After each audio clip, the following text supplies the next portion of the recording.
Senator Leyonhjelm. Thank you, Mr. President.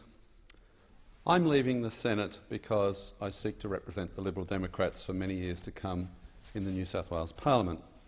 So in this, my very final speech in the Senate, I want to remind listeners that while our excessive government continues to do great harm, Australians still have much to celebrate.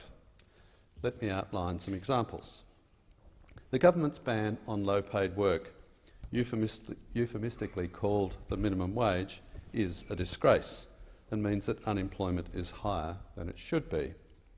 But despite this, we should celebrate that most of us can work in jobs that are somewhat rewarding, and that this happens because we have a largely free market capitalist economy built on trust.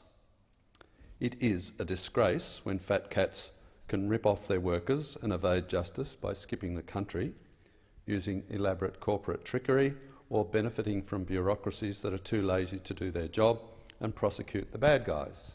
But despite this, we should celebrate that most of Australia's poor don't find themselves poor for long, because work and education are available and rewarding.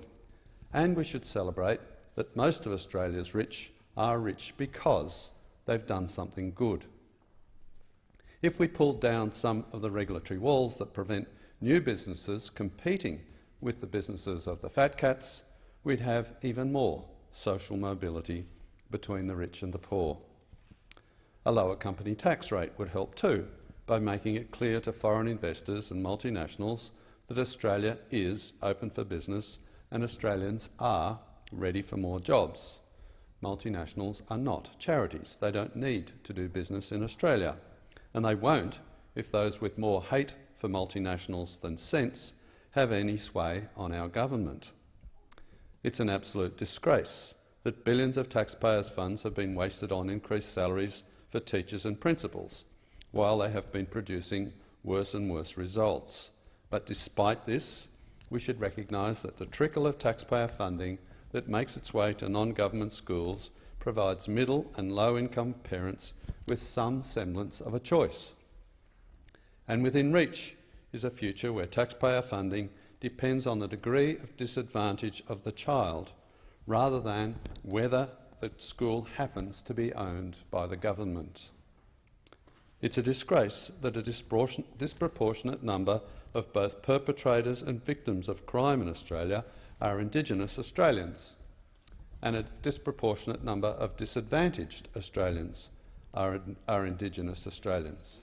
And yet, we continue to ignore the history of communism by persisting with forced collective ownership of Aboriginal land, with no option for individuals to separate their share as personal freehold title if they wish. And it's maddening that some people think that the solution to disadvantaged communities is the continuation of taxpayer-funded government programs, with more direction from the disadvantaged communities, as if the unemployed are experts at designing employment policy and the sick are experts at designing healthcare policy. But there's a glimmer of hope when Indigenous Australians vote with their feet and leave dysfunctional government-run communities. And there's hope when more and more Indigenous Australians partner with business rather than government to lead themselves and their families to a better life.